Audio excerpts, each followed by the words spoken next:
When an incident of harm and violence takes place, there are two social rules that come into effect. First, do what others are doing. Second, help the victim. As human beings, we have a natural instinct to want to help. However, we are also wired to follow the herd and do what everyone else is doing or not doing. Bystanders fail to help the victim because it conflicts with what everyone else is doing around them. If no one else is stopping to help, then I probably don't need to stop either.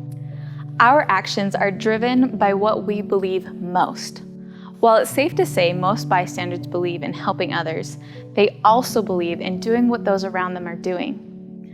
Bystanders are more influenced by what others are doing or not doing rather than believing that their help is needed. This is called the bystander effect. Bystanders produce more bystanders. If an incident of harm and violence happens in a hallway at a school, the more kids that walk by and do nothing, the easier it becomes for other kids also to walk by and do nothing. Bystanders can prevent other people from getting involved and becoming a barrier to the victim who needs help. Being a bystander promotes harm and violence. When no one stops to intervene, we are telling both the perpetrator and the victim that what is happening is normal.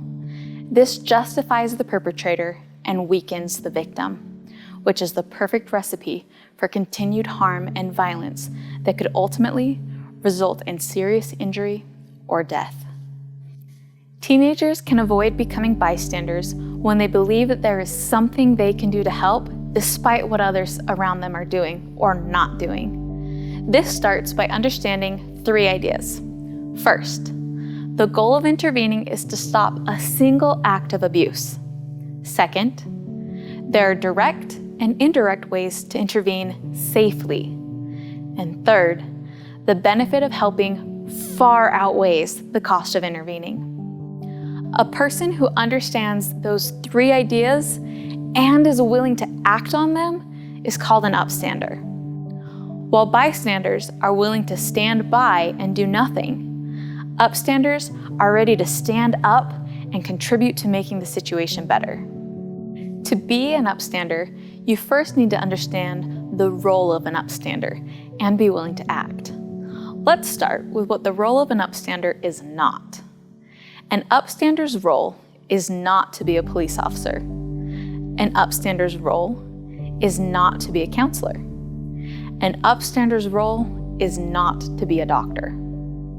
An upstander's role is to safely intervene with the sole intent to stop a single act of abuse, not to bring the perpetrator to justice, or solve relationship problems, or perform life-saving surgery. Safely intervening can be done with 2 approaches, direct and indirect. Direct intervening is an approach that directly addresses the perpetrator or victim and the act of harm and violence that is occurring. This could be walking up to the situation where someone is being harmed and saying, "Stop that," or speaking to the victim, "Do you need help?" Indirect intervening is an approach that does not directly address the perpetrator or the victim. This could be as simple as causing a distraction or recruiting someone else to help, like a teacher.